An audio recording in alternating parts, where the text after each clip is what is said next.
Hello, welcome back to Shit They Don't Tell You. I'm Nikki Limo. What's up? It's the Iceman. And we have a very special episode for you. Okay, listen up. All you people out there who are in relationships, wanting relationships, asking relationship questions, should you stay in your relationship? We tend to get a lot of those questions. Probably more than any other question. By the way, if you have a question in any category, you can email us podcast@nikki.limo. That's podcast@nikki.limo. And we will try to get to your question on air. We are not experts in any field, but we will give you the best advice that we can on some shit that they didn't tell you. Damn right. But also, nothing supports the show more than check us out on Patreon. Patreon.com/sticky gets you this show a day early, plus my show Crypto Corner every Tuesday night, 6 p.m. Pacific Standard Time. We go deep on crypto. People have done really well. It's really fun. And also, we do live sticky streams every month, me and Nikki, and we do a free roll poker tournament immediately following. Yeah, and if you want to submit a question to be featured on the show, you will get to the first of the line. Yes. We haven't done a Q&A in a while or an Ask Us Anything. So we'll be checking the inboxes shortly. If you want to send a question, now's the time to do it. Mm-hmm. All right, so the majority of questions that we tend to get sent to the podcast, however, for the past few years, and yes, we've had this podcast for a long time. Yes. It is now, we're coming up on year 6. Crazy. Which is insane. We started this in 2018. This is like the most consistent thing I think both of us have ever done. Yeah. 6 years of a consistent show every single week. And shout out to Mark, our original OG and still with us. OG. Producer, pumping. The man. The man, For the real. myth, the legend, but probably more of a myth. Yeah. Probably more of a myth. Exactly. We don't know. He was on Definitely not a legend, he but was he's maybe on our podcast in physical form recently. You can go back and check the records. But over the years, the majority of the questions have been about relationships. And I think that you and I have been pretty open about and transparent about like not only the things that we think contributed to why we have such a healthy relationship, which neither of us had before. It was a very new thing for both. It wasn't like we had it modeled to us or anything. But also we've been pretty open about our struggles or like if we have an argument or whatever. And how we get through it. And so I was scrolling on Instagram and I came across this post from a couples therapist. And this is from Lewis House. Yeah, Lewis, I don't know, came up on my suggested. Okay. And it was a couples therapist that noticed 7 patterns in couples who, quote unquote, made it. And it's a carousel of 7 things. So I thought that I'd read those things and we could react to them. You and I have never been to couples therapy, but we have some people in our lives that are going to couples therapy right now and they're trying to work it out. And I think that hearing from a couples therapist on the results of or the patterns of people who they've seen make it is really interesting to me. Like I'd like to. And for the record, when I hear someone's in couples therapy, I don't immediately do the thing that everyone does, the reflex of like, well, they're in trouble. Right. I see it as like a very like reflexive, like good thing. A healthy thing. Yeah. I think that the more that people can embrace therapy in general, like, realizing you're not a broken person, but there's like always work to do on yourself. Mm-hmm. And sometimes having someone objectively show you that is someone zoomed out of yourself, God forbid. Yeah, exactly. And so for couples, same thing, maybe you and I figured it out on our own, but like maybe they've just never had someone point it out to them, that there's this one little tweak that they could do, like not build resentment or be in each other's teams when they're arguing and blah, blah, blah. But let's go to the couples therapist, an actual therapist that counsels couples as their specialty and see what they have to say about 7 patterns of couples who made it. Okay. All right. Number 1, they had boundaries with family. They put their relationships first and had clear boundaries with family. They didn't vent to them about issues or make decisions based on what their families wanted. They did what was best for their partnership together. Shit. We could write this book. I know, right? We should write a book. We should write a book about this. And we should call it Should They Don't Tell You. We should. That's a pretty good idea. What do you think about that? Have you ever have you ever been in a relationship? We talk about that all the time. We have. It's so important. Never to take your arguments home to your parents or to your family, loved ones. It's our argument. Yeah. because guess what, folks? If you do that, they're not there for the resolution. They're not there for like the I'm sorry and we made up and we figured it out. They're just there for the problem. And then on the phone, you just go, "No, we figured it out." They are still holding all the bullet points that you were making, all the wounds that you were receiving from your partner. They're just having your back, and like, so that they don't heal. They don't. Yeah, they and it's kind of a biased standpoint, and now it's like a stain on your partner. Exactly. So now you come to Christmas, and they're thinking about when your partner yelled at you because you threw fish in the trash and didn't take the trash out, and they didn't respect you, or whatever the fuck. They hit a cupboard, and that was kind of violent. You never know. Yeah, you never know. So have you ever been in a relationship where you vented to family members or anything like that? No. I have. I felt crazy in one of my relationships because, well, it turns out I was getting gaslit. So, hey. But I was just like, I needed someone to tell me if I was crazy or not. And I would just explain the situation without like feelings involved, but like, this is what happened. Am I fucking nuts? And it was really helpful to have someone confirm to me I wasn't crazy. Yeah. But it also, my parents did not like this boyfriend, and maybe rightly so. Yeah. But this doesn't help. But let's say it was, yeah, exactly. Let's say it was just a minor, thing. Like they would just be left with this idea, this picture of this. It sticks with the partners, like. But yeah, with you and I never felt the need to do that. You've never made me feel crazy or like that I have unsound judgment or something like that. And we are like any other couple. We have full blown yelled at each other, all the things. Oh, yeah. But that doesn't mean like we turn around and go to mommy or daddy or whatever. That just doesn't happen. Because like you said, the underlying pattern that we always have, I want to have your back. Yes. Even when I'm yelling at you or whatever, I really don't do that very much. I can't think of like even 5 times I've done that. I don't remember you ever yelling at me. Yeah, I've never yelled like you just, I can't even picture you raising your voice. Sometimes Which is crazy. Sometimes you get because you see me yell at other people. Erratic, like at me, like where it's like you get like, it's like tense. Yeah. But like, that's me like vibrating it out of me instead of like full on diverting it. There was like one time where you had a scary voice, but then that's it. Yeah. But you see me yell at others. Not like you don't yell. You're not like a yeller. I'm proud you speak passionately sometimes, and like you have maybe when you're angry and you're passionate, but like you don't really yell. My dad yelled, so like I know what you mean. I can the difference between yelling and like my dad yelled too. What so that's you why do, I try not to do that. You're not a yeller. Yeah. I'm a yeller, but yeah, you are. I'm a raised voicer. You're a yeller, bro. And she does that too. I'm like, don't yell at me. She's like, I'm raising my voice. And it's like, you're fucking yelling. So like, I don't realize when my volume goes up as my emotions go up. And so in my head, it's the same level. Or when you're playing games with your aunts. Yeah, exactly. Like the volume's going up as my emotions go up, but I don't realize that it's just parallel to the emotion that I'm feeling. Yep. But I'm like not like I'm about to yell at this guy. Like it's not like that. It's just like we're talking and it's getting heated, and then as I'm getting more and more heated, like my voice just like goes up in volume, and then when you're like don't yell, I feel like it's like it like interrupts the like you're just deflecting off of what I'm trying to say, like the point I'm trying to make, or whatever. But yeah, I've never brought our family into it. Sometimes we've brought up fights, either on the podcast or jokingly looking back on things. They're resolved, yeah. Yeah, like and that's more relatable to literally everybody. Yeah. Because you're not in the white hot heat of it.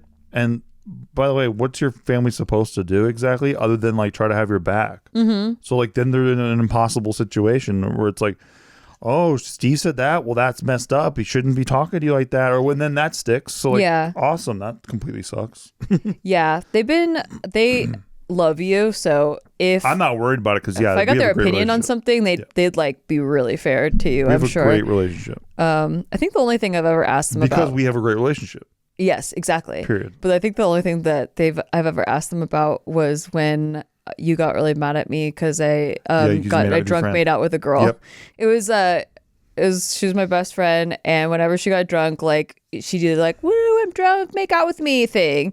And I'd never had a boyfriend complain about that before. And I'm not sexually attracted to her. Not like that. I don't feel any feelings at all. Like it was like we're crazy, we're drunk, we're like having a party. Like, and it seemed very normalized to me that girls would act that way. And I guess I just copy whatever social things people are doing because I don't really know. I feel like a fucking alien at social events. So like it's like, oh, this is what people do. Okay, like that's what we're doing. And I didn't think anything of it at all. And we were at my birthday party and she's like, woo, I'm drunk, let's make out. And we did. Like, it was just like right like in front of everybody. It wasn't like we went to a secret. It wasn't like a secret makeout place or whatever. And it just seemed really normal. And then Steve got really upset about that. And then I was like, I've never had experienced this reaction before from any guy.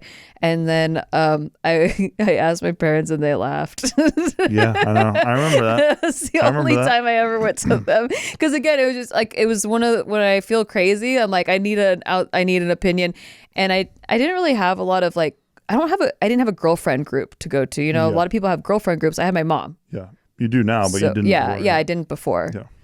So it was just a sanity check. That was one of those things that I've never gone through before, and I was like, oh, I don't like this. Yeah. You know what I mean? So you found out on the spot. I don't like seeing my person like make out with it. I don't care if it's like, oh, she's a chick, so therefore you shouldn't feel threatened or whatever. It's not that I felt threatened. It's just like, to me, it's like, wait, you're mine. Yeah, that's valid. I after you explained your perspective, like kind of calm down, like after we calmed down from it. I wasn't like... by the way, yelling at you or nothing. No, you just got really upset. I was like, that was just weird. Like, and I was upset. I was upset. And I was leaving town the next day, and so we didn't get to resolve it. Yeah, true. And so I was just stuck feeling like in this middle of unresolvedness, and I just after that, I mean, easy fix. Don't ever have to do that again. I don't.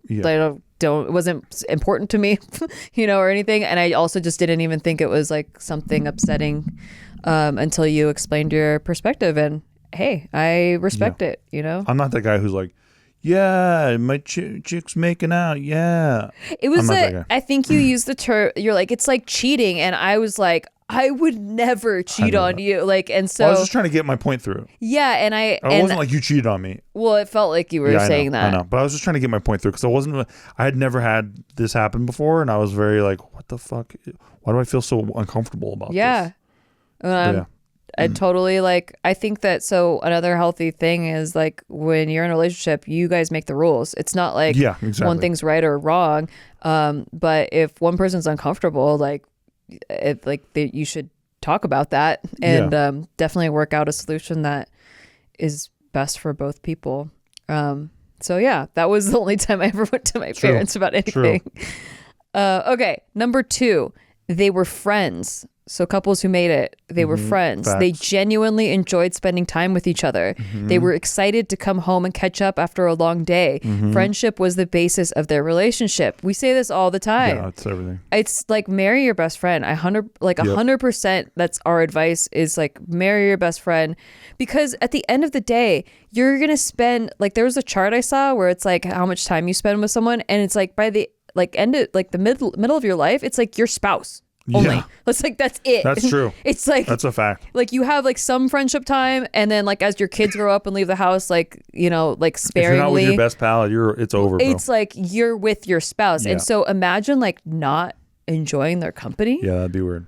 I was talking to this guy at the poker table the other day because he was doing he was asking for advice on his relationship podcast that he wanted to start, and he's coming from the perspective of a single dad, trying to date all over again in his mid 40s, and how difficult that is. And he have other single people on his podcast. It was kind of I guess there was one of the dating platforms has a live stream thing that people can jump on. And so it was through that. And one of the things he brought up, it was totally normal, was that women, men need their guy time because women do this and that, and it was very men and women, not me and my best friend, my spouse. Yep. So I was explaining to him how our relationship is, how I can't fucking wait to hang out with you, and we don't really really enjoy girls trips or boys trips or whatever, because it's Like, I just wish you were there. Like, Same. I wish you were, like, if I were doing something cool, I wish you were there.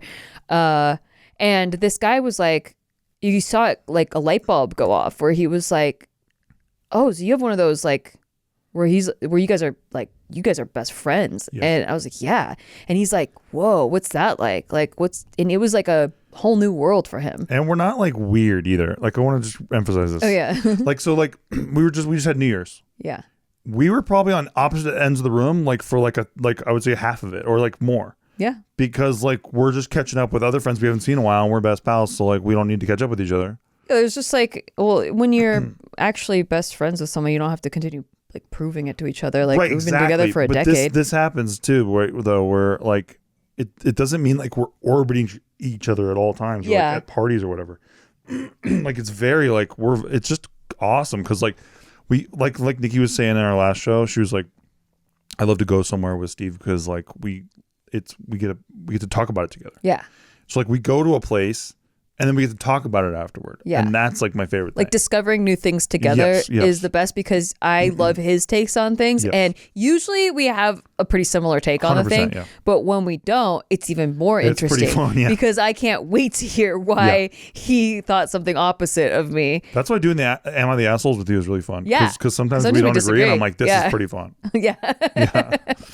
Yeah. I like the polarizing thing. I like disagreeing on like stupid shit where it's like inconsequential to like our life values are always the same, like our core values. I think that should be in here. I don't know if it is, we'll see, but I think that just goes back into best friend stuff too. Yeah, like we're like, I can even just look at you from across the room and know exactly what you're thinking. Yes.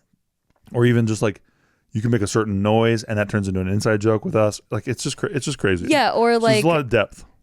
Or like, I'll say something that's not even technically a joke. It's just like I'm saying it in a cadence that triggers you to know that it's a bit. I wish we were recording the first 5 minutes of this show before we hit the record button, because me and Nikki were doing a bit for way too long. Disgusting amount of time. It should have been recorded. It should have. All of our best bits are not recorded. Not prepared for it. Just stupid. It's just us actually just just having fun together, and it fucking sucks because I wish we could share it. But that's why she's the best. I forget to turn on a camera because we're in the moment. Yep.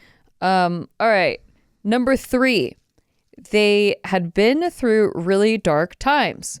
So they had all been through really difficult periods where they were at a crossroads and even had second thoughts, but they chose to stay together and work through it. This established trust. So we only had one moment like that. Yeah, but that was a big one. But yeah, it was a really big one. I dumped your dumb ass. I dumped your bitch ass. I did. I dumped your bitch ass. He dumped me, and then I threw a table and shattered it. That was dramatic. And then he's like, never mind, I want to be with you forever. Yeah. Yeah. I don't know if I scared him into it or... I think so. I was just terrified. I thought you'd kill me. I was like, well, he's gone. I was like, after I broke the table, I was like, I fucked up. Like, he's gone forever. Like, I just went to the bathroom to cry on the floor and just be left alone and be in a cave, basically. And I just started bawling, crying. I was just like, I wanted that one to work out. Basically accepted the fate. It's insane. And then he came in, and I guess I've just never had I've had outbursts like that in previous relationships because I'm just like so upset and I love them and whatever.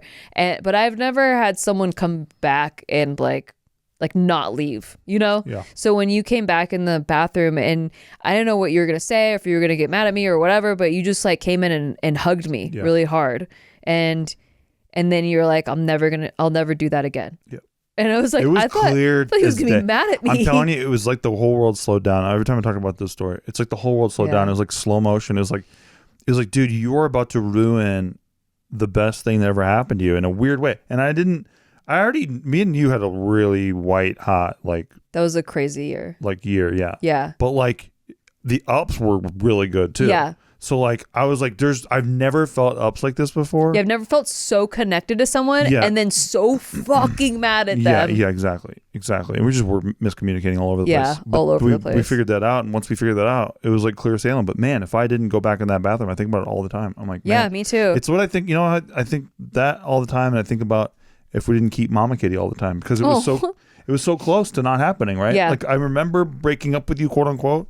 And like the immediate feeling afterward of like, this is not the move. This was wrong. Like the gut feeling of like, and my gut is so good. I swear to God, my gut is really good.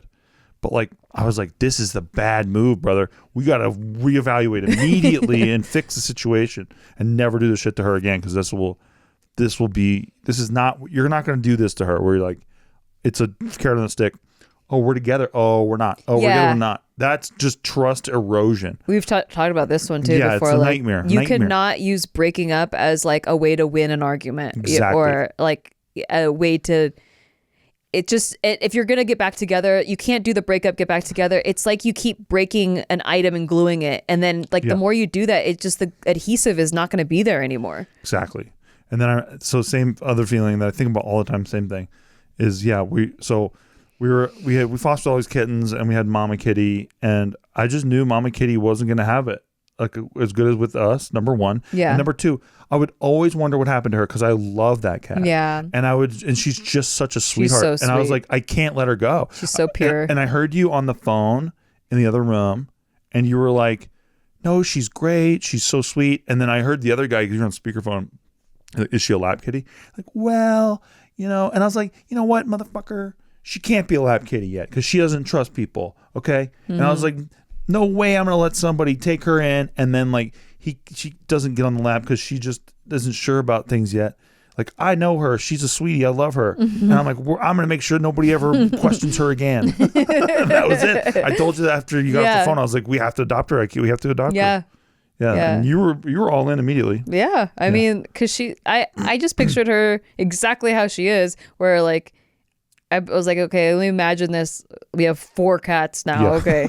That's fucking wild. Yeah. But let me just imagine what that would be like. And I just pictured her laid in the sun, like rolling around, not bothering a fucking soul. Nope. And like, I don't see how this interferes with anything. She doesn't even need toys. She plays with like pieces of dust.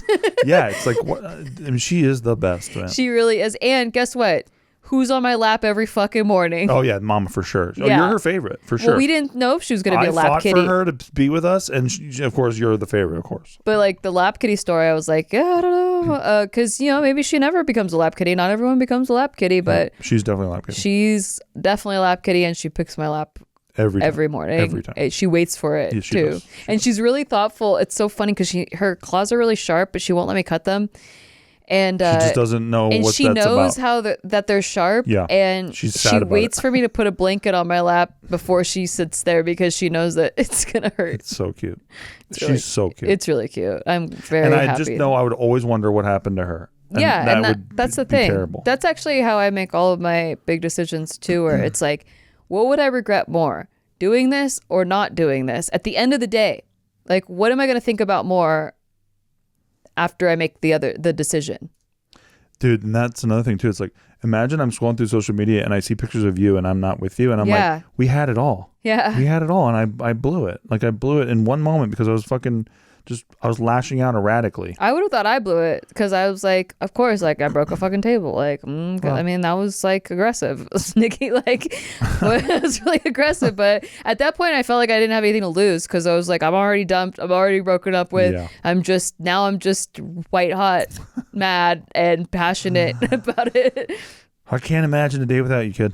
Me neither. I really can't. I love you so much. I can't remember what it was like before. This sounds very mushy. Like, I feel like I don't like to feel like we're just like coming all over ourselves like when we do a relationship episode, but I just really appreciate it year over year, day over day, and I feel like everybody can find that. And it's really sad to me when people are like, yeah, I don't believe in love, or like, I don't believe that. I believe that after a certain point, love is a chemical or whatever. It's a chemical reaction and it goes away. And I'm like, no, it like doesn't. Like, it really doesn't. If you have a true unconditional love with your partner. Dude, water's a chemical and we need it. Chill out. Yeah. Chill out a little bit. Yeah. All right. Number 4. I think that's 4, right? 1, 2, 3, 4. Yeah, number 4. They let each other be themselves. Oh my God, Amen. I can't believe really how list. hard this how much list. This is. Yeah. We're gonna respond to this when we come back from our break. Yes. Hey, thanks for listening to our podcast. We just want to take a break to tell you thanks for listening to our podcast, and if you want to rate it, that would be really awesome for us. Like, listen, we're on break. We're not talking to you like podcast hosts right now. We're just talking to you like people. As a friend. And we just want to say, please rate the show because it helps out huge amounts. Like, we're not desperate. We're like kind of desperate. We're giving shout outs right now to all the people who are giving it ratings. So huge shout out right now to Brian Jorgensen. That was sick of you, dude. Thank you. God bless. Huge shout out right now to Mark W. in Springfield, Connecticut. Back to our podcast. Jenny Blythe. Hey, back to our podcast. In Tuscany, and Florida. Back to our podcast. God bless you. Thank you. Steven. Thank you for supporting the show. All right. They let each other be themselves is so important. It's so key. I cannot stress this one enough. Well, no, because there's nothing worse than coming home and having to put on a show for somebody. Yeah. Like, and imagine that's your daily grind with your loved one. Yeah. And like I just outlined on the previous one, I'm a really emotional person. Like, and I try to not let too many people see it. I try to hide. Because they're really intense emotions, and sometimes they're hormonal. Sometimes they're just me like processing something. But basically, every emotion at the height of it gets processed as crying. And yes. I feel like no other boyfriend has been comfortable with crying. Guys get like really weird about it, and I try to hide it so hard, but sometimes I'm just gonna cry. Like, yep, we're watching a movie, I'm gonna cry, or like I get frustrated about something, so I start crying. Sure. But it's not like I break the talking to cry, like to have a sobbing fit or whatever. I'm still trying to convey my point, yes. But now tears are coming out, and now they've used that against me, where it's like weaponized, where they're like, oh, I can't talk to you if you're going to be crying. Like, it's like very patronizing. Yep. And I'm like, I'm still coherent in what I'm saying. And I'm like, my faculties are all there. Just because water is pouring out of my face doesn't mean that I'm not competent at what I'm saying. That happens to my mom since I was a kid, and she get so frustrated. It's so frustrating. Because she would be standing up for herself in any situation, and then she starts crying. And then, like you said, they start using it as weakness against her. Yeah, you're shamed for it. And she's like, and then I remember getting in the car with her afterward and her being like, oh, Stephen, I just wish I didn't cry when I'm mad. Yes. And I feel her so bad. I know. But that's what helped me. I'm glad I listened to that and I registered that. Thank God for Sherry Green. I know. She's the best. Who raised you. 100%. She's a strong ass woman. Yes. But it's frustrating because it feels like your body betrays you. Because since it's seen as a weakness, it's like, all right, if I let this come out, then I'm going to be seen as weak. But this is how my body processes emotions in a healthy way. Actually, it's pretty fucking healthy, actually, to cry. It's like a teapot kettle with steam, and like it just needs to boil over, and then release the steam. That's it. Or like with you, like every month you have like a couple of days where like you really have to. Don't want to exist. I call it, right, but I call it, you have to sweat out like your emotions. Yeah. And like it's a whole process that always happens like the same-ish way. It's not always identical. Yeah. But like I don't like look down on you for it and go like, you're such an emotional whatever. It's like, oh no, you got to sweat it out, but you got to just like sweat it out. Yeah. I felt so misunderstood in every other relationship, and like you're the first person that you don't treat me differently just because there's emotions happening or whatever. And I can't tell you how much that has been supportive, like in my life, like validating as a person that I'm not like broken because I have extra emotions. So you're a person. And I do like have extra emotions than other people. And it's been that way for my entire life. And it's very alienating because I don't want to have extra emotions. It's not like I want to, like, I don't want any attention for it at all. Yep. But sometimes like if I was a kid and like I couldn't hold it back and it would just happen, it's like, what do you want attention? Or like, why are you being a drama queen? You're being a drama queen. Yeah. And it's just like, I don't even want you to look at me. Like, don't look at me. I don't even want any attention at all. That's how I know those two things aren't correlated, because my mom is like, she's like the strongest person I've ever met. And like, she was always that way, emotional and all that stuff. To me, those aren't like, if you're emotional, therefore you're not strong. Like that's never been in my head. No, it's just like an energy that flows through your body, right? And like it's like sweat. It's like if I'm allowed to just let it come out when it wants to come out, then it goes away pretty quickly. But if I try to hold it back, it's just everything's so tense because I'm trying so hard not to like let it leak out. But yeah, you've been the first person to ever just accept me fully Like, I feel very I just love you, babe. fully accepted. Well, good. But I think people don't get that. And this is something that you've helped other people with. Because usually Steve's actually way more emotionally intelligent than I am. Like, I feel like you're the way you're able to. Made me look like a pussy. Well, you're kind of he's kind of a giant pussy. A lot of girls listening to this. I'm pretty cool. Speaking of girls, my girlfriends were having emotional things with guys or relationships, I would tell them to talk to Steve because he is so much better at conveying like translating their own emotions to them than I am. I can empathize with them and feel like what they're feeling. You don't know how to communicate it. But I don't know how to, help them with their issue. I can just feel it with them. And so Steve has helped people understand with loving your partner. It's not, oh, I only love them when they're like this. Exactly. I only love them. It's a fallacy. When she's like this, she's so great, but then she gets like this, and I can't stand her. That's not who I married. That's not my chick. It's not. What the fuck are you talking about? I want to throw her off a balcony. Yes, it is who you married. It's literally who you married, dude. What are you talking about? Yeah. This is another era of a process that your partner's going through, or whatever action they're doing. It's like something that it's part of them. Yep. And you being like, well, I'm not going to talk to you when you're like that. Exactly. It's like there's this bad part of them. And I think that with you just accepting me fully, like it made me feel like a full person. Like I'm allowed to be truly my authentic self around you. Not like, you're not drained at home. Not mostly authentic, not like, well, I have to hide this from him, but everything else he's pretty cool with. Isn't that the best though? Not being drained at home, like being at home and your partner's there and you're just recharging. Yes. Instead of like, because I've been there where like I used to take a deep breath before going in to my old apartment and being like, okay, let's see what happens. Well, like, on the flip side, we're super independent and we're not possessive of each other either. Because it's like also that I've experienced that opposite end too of like where I'm being monitored all the time or like and it's like, you not trust me? It's like, yeah, that's wild. I've never checked your phone one time.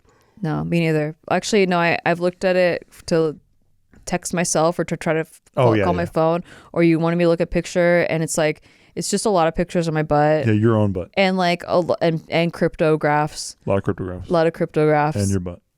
Yeah, so it's super boring. And some kitties shots. I don't even think that I just don't think I could even imagine you having anything worth looking at on your phone. Well, like you said, you pretty much summed it up, except there are kitty cats in there too. There are cats. A lot of cats. Oh, and then I sometimes I'm like, why do I have a picture of like a hot sauce bottle? I'm like, oh, that's right, because I wanted to get it because I liked it. Yeah. Like, shit like that. I have that too. Just a lot of reference photos. Yeah. I'm like, oh yeah. Why do I have a picture of I do want to order that on Amazon. I have a picture of a vacuum cleaner. Okay. Why do I have this? Oh yeah, because I was at my friend's.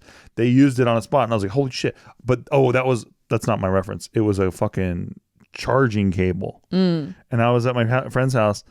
I put my phone in. I look up. I'm watching a series for the Colts game. I look back down. It's up 15% already. I'm like, are you kidding me? I'm buying this instantly. Yeah, he's very excited about this charger. I love my charger. He's been showing me a lot. Telling me. It's true. He's like, yeah, and then I showed Ryan, and Ryan bought one immediately too. No. He is the one who had it. I bought it because he had it. Yeah, but then I showed the boys. JK. Okay, you showed someone, and then they bought it. Yeah.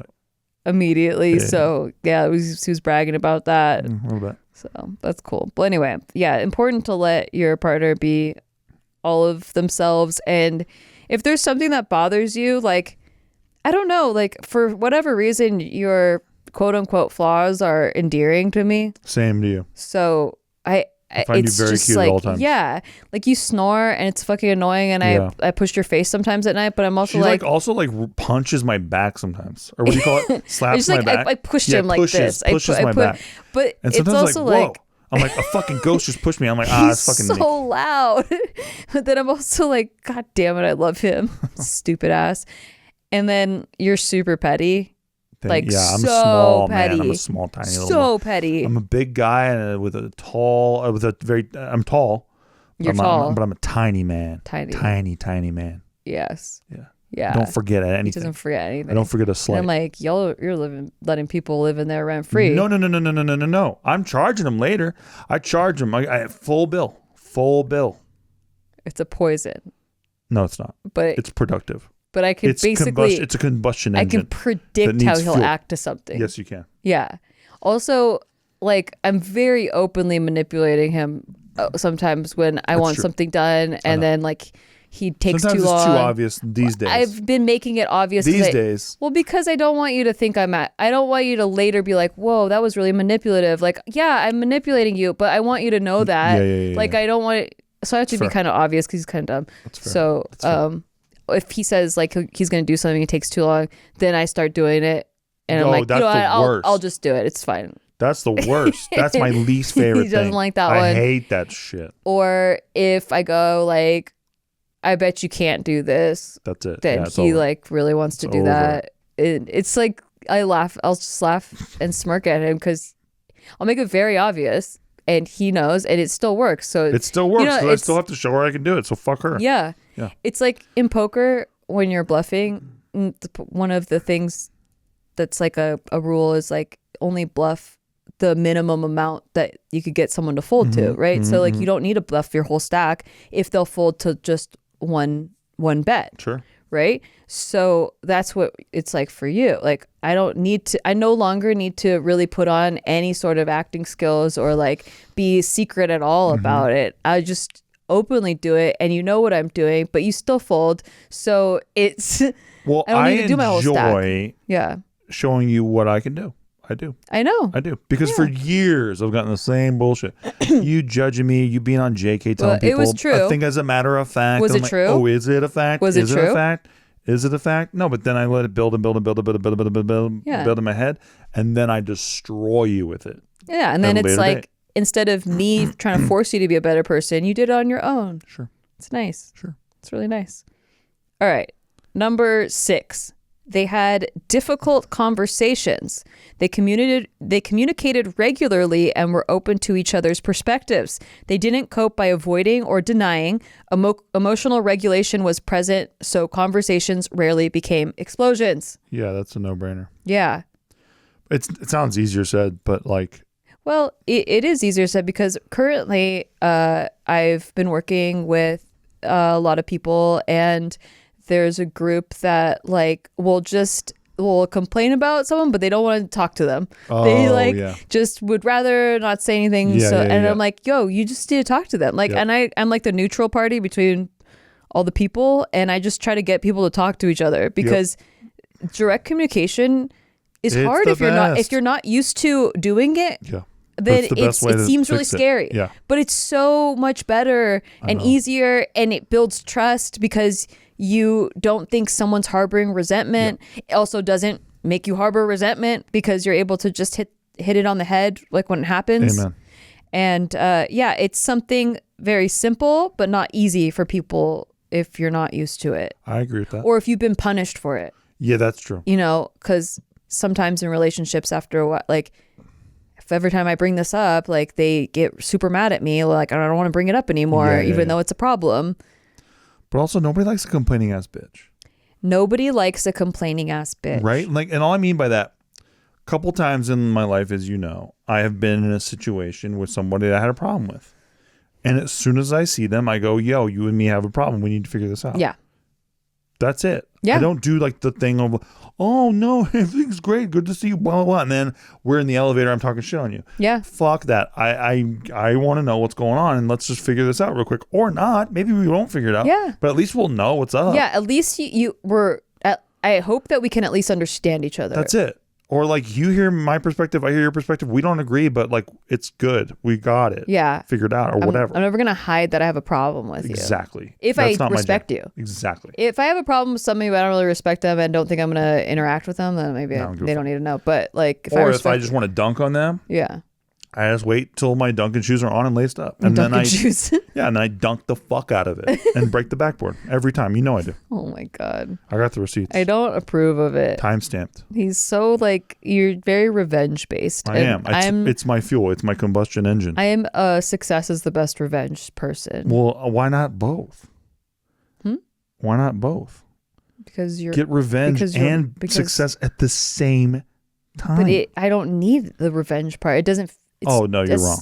That's where you're wrong. For me, yeah, it feels like a lot of work that doesn't give me a lot of reward. Yeah, I just feel like, they're cursed forever with having to think about how cool I am, and I'm not in their life anymore. See? Yeah.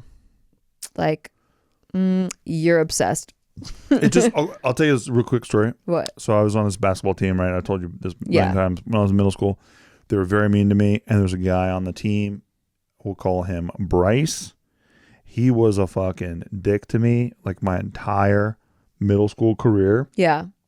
And like, not just a dick, but like hugely bullying, all this other stuff, right?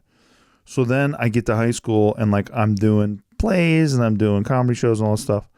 And like people see me as like kind of like a cool guy and stuff. And then I remember him coming up to me one day and being like, hey, because my mom always used to say, yeah, she's like, Steven, like, kill him with kindness.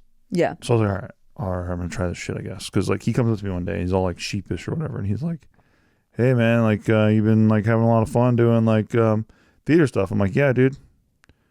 You should do it. He's like, you really think so? And I was like, yeah, you should do it. And then as he's walking away, I was like, that wasn't satisfying at all. I was like, what the fuck is mom talking about?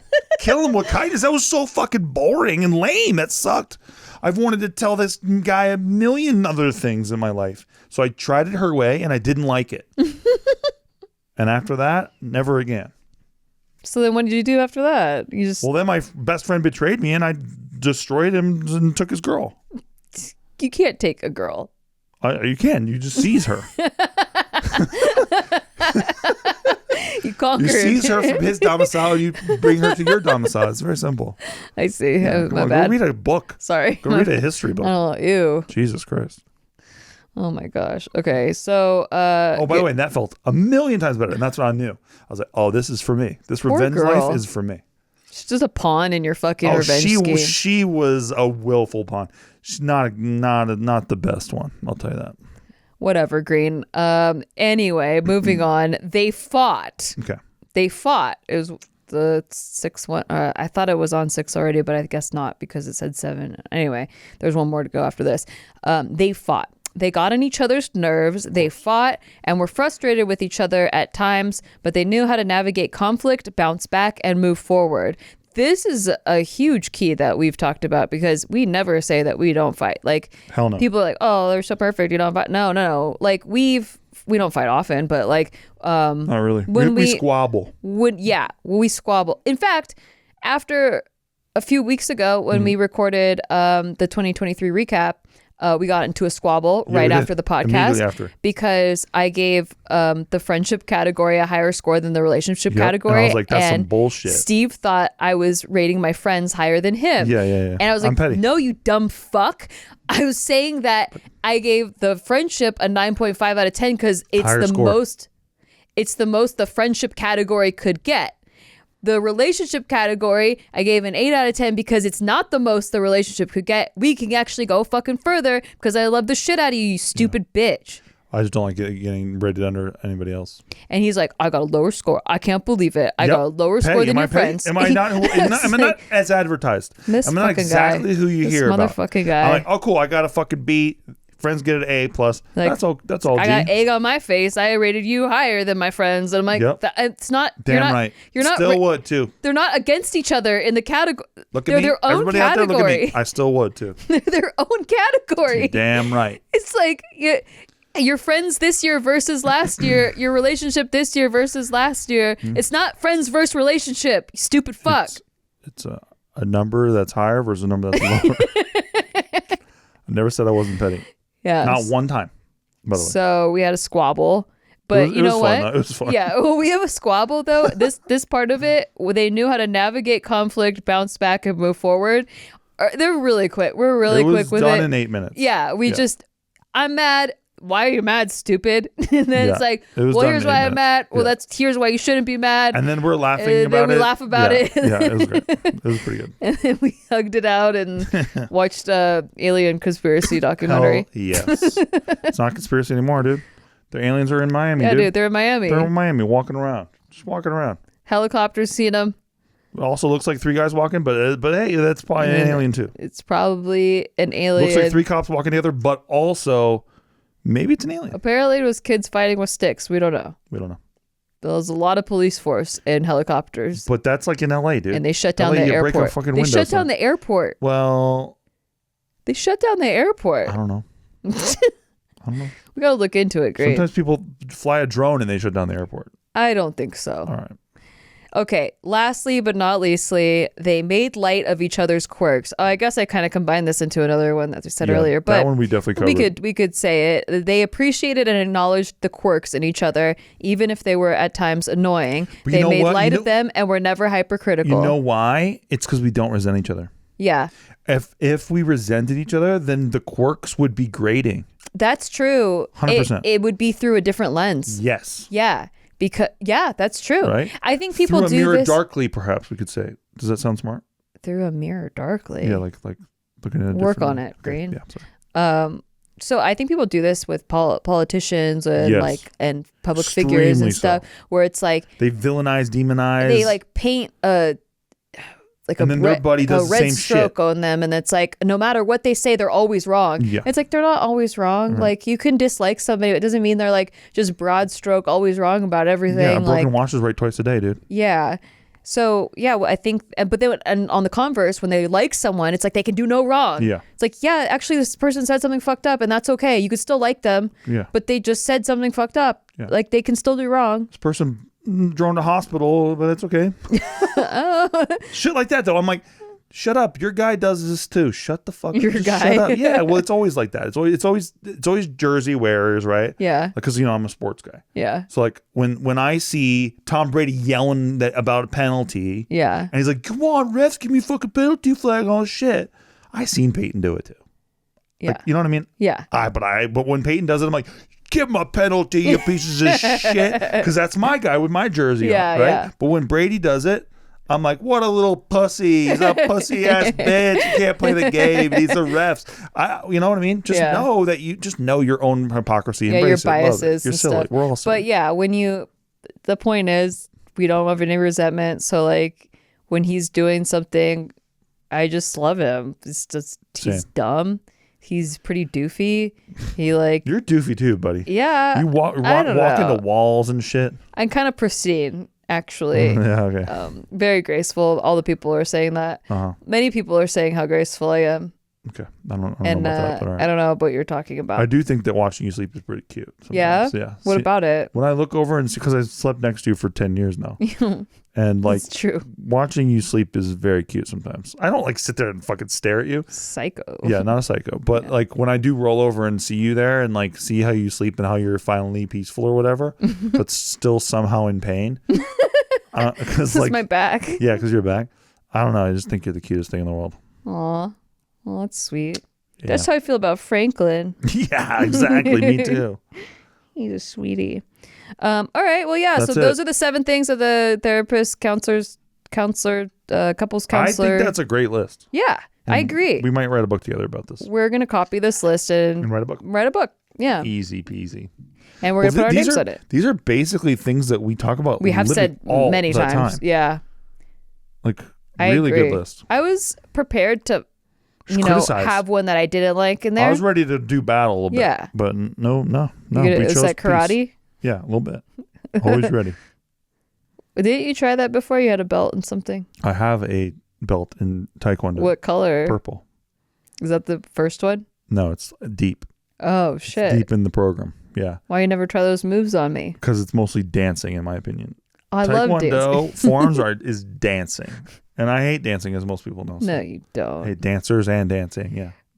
One of my favorite memories, and it's not one of my favorites because there's lots of memories now, many. But before we were together, like a year before we were together, we were at the Smiley premiere after party, and we always were the ones on the dance floor. Yeah. Because when I drink, I have to dance. And one time, Steve didn't let me dance it off, and that was a different bad memory. But the other memory was when he let me dance it off. And you weren't with me when I didn't let you dance it off, by the way. I know. Neither times was I ever with you, but it makes it sound like I'm like an overbearing boyfriend kind of thing. No. Okay, so both. I said this is before we were together. Okay, so like we were at a lot of YouTube parties together. And by the way, everyone thought I was like a huge drunk because every time they saw me, I was drunk. But like I only drank at parties. Well, and you can only drink a thimbleful of anything and then you're drunk. Exactly. And so everyone's like, oh, what a fucking lush. What a lush, yeah. I literally could only drink like this much and I'm wasted. You're not. So yeah, we at the Smiley after party, we were the only ones dancing and we shut down the bar. Yeah, everybody else gave up. Yep. And we were like, we're ready to dance the night away. We're dancing it off. What the hell? And they shut us down. Yep.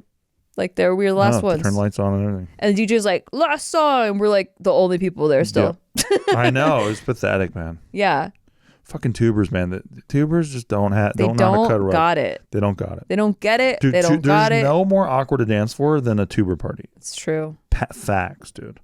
And I used to light it up at VidCon and shit. Me too. And then I remember going one year where it was like, why is everyone like 14? That was weird. That well, no, was 14's being weird. Generous. It was like there's 11-year-olds. The year before here. that, we were all over 21. We were all drinking at the bar. We were all like dancing to fucking 90s music. Yeah. And then next thing I know, I'm dancing with an 8-year-old girl, and I'm like, what the hell is going on here? Why are we at Chuck E. Cheese? I don't get it. I'm like so confused. Yeah. Technically, we were on the dance floor, and they're just like milling around.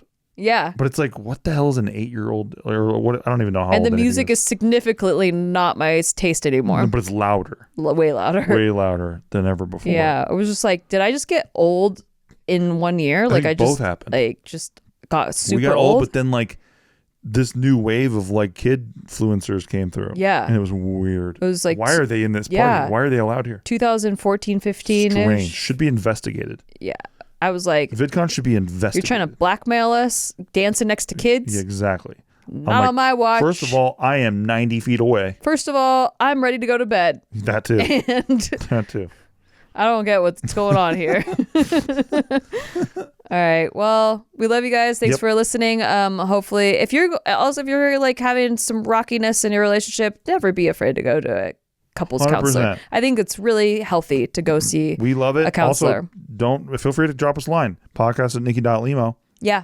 We'll take a crack about at anything. About we've life. gotten a lot of nice feedback over the years about hobbies. Maybe things that we've said that maybe could help out with things. And it's been nice. We do. I love the catch-up letters too. Like if you have a catch-up email, we've been around for a lot of years, and sometimes people write back and they're like, 3 years ago, I asked you this question, and my life was in shambles, and now I met the love of my life, and I'm having a dream career. And that's because of us. Thank you. That's because of us. And then when they're like, hey, nothing changed, we're like, that wasn't us. You didn't do it. You didn't do it right. You didn't do it right. Do it again. But we have never gotten a letter that was like, you hit the breakup button, and I broke up, and I regret it. Yeah, it ruined my life. Every single time, they're like, Thank you. Yep. Thanks. It's because we delete the ones where they say the other thing. Yeah. We delete them. We're very certain when we decide that breakup button. That's for damn sure. Anyway, we will see you next week. Yep. We bid you adieu. Adieu. And hopefully we'll get into a really sexy squabble after this. I'm going to bed. All right. Bye.